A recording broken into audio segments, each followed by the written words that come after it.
Welcome to Comic Power. I am your host, Comic Killer 72. Today we're doing a new segment called the Quick Flip. In comic book investing terminology, the quick flip normally means you have something for a very short period of time that you sell for a profit and had no intention of holding it for the long term. At my channel, I'm going to incorporate the phrase quick flip and make it mean promotions and quick descriptions of future programs. Think of it like what a trailer is to an upcoming movie. It's a coming soon promotion and just a little tease of what's to come. I'll drop quick blurbs on comic book, TV, and movie news as well. This is not a replacement for Wicked Wednesday or any other program. It's an addition. Okay, now that you understand, let's go ahead and get right into it. Fox dropped a big one on us a couple of days ago when they revealed the first look at Cable. I think it surprised a lot of us when Josh Brolin was picked to play Cable. For one thing, he's already playing Thanos in the Marvel Cinematic Universe. So it's going to be tricky how he's going to pull off to play two different characters at two different competing studios. I don't know, maybe he has a clone. In terms of design, we're seeing everything that we want to see from Cable in terms of the glowing eye, the bionic arm, big guns, and pouches. Plenty and plenty of pouches, the way that Rob Liefeld designed the character. But here's the thing, the character is supposed to be 6'8" and huge in the comics. Josh Brolin is not that. He's listed at 5'10" and a whole lot slimmer. In fact, Ryan Reynolds, who's playing Deadpool, is actually 6 foot. So he's taller than the actor that's playing Cable, and Cable is supposed to be way taller and way bigger than Deadpool. But you gotta give it to Josh, he's a real professional. He's working out with some top-notch A-grade trainers to help him bulk up for the role, and it seems like it's worked. He's really come a long way. I stated before in previous videos that I wanted somebody who was huge to play Cable, such as John Cena. But that's not what we got. We got Josh Brolin. I'm cool with it. I can roll with this. I'm not going to overreact like some people did when Zazie Beetz was first shown to be playing Domino and what they showed with her. I think some of this is a trust issue because remember, these characters are owned by Fox. All mutants are owned by Fox in the movies. So it's them creating these characters and Marvel has nothing to do with it. And Fox has a history of jacking up characters. You remember the first time they depicted Deadpool in a movie, that awful Wolverine X-Men's origin movie?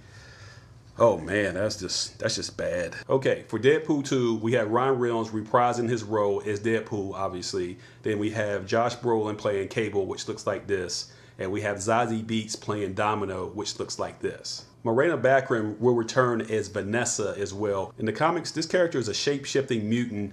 We have no idea if her powers are ever going to manifest in the movies, but we'll have to see. Cable and Domino's appearance in Deadpool 2 sets up a future X-Force movie. Another R-rated action franchise that Fox can make a gazillion dollars off of. Let's go over first appearances again. Deadpool's first appearance is in New Mutants number 98. It appears that Domino's first appearance is in this too, but that's actually an imposter. It's too complicated to explain right now. Cable's first appearance is in New Mutants number 87. In my opinion, this release sets off the first real Dark Age in comic. And the first real appearance of Domino is in X-Force number 11. This is that cover that proves that Rob Liefeld had no sense of anatomy and really couldn't draw feet. So am I excited for Deadpool 2? Oh yeah, you bet I am. I'll be there. And for all the people that whine and complain about Domino, they're gonna be there as well. A lot of criticism was just overkill. That brings us to a big reveal from Netflix and their purchase of Millarworld. This is the publishing company that's owned by Mark Millar, and he's most famous for creating Marvel's Civil War and Old Man Logan in the original comic book formats in the 2000s. Variations of these storylines did make it to the movie, so that's why he's so famous. In addition, some of his creator-owned projects have made it to the movies as well, such as Kick-Ass and Kingsman. I'm assuming those creator projects that already made it to the movies will not be part of the package. Fox owns the movie rights to Kingsman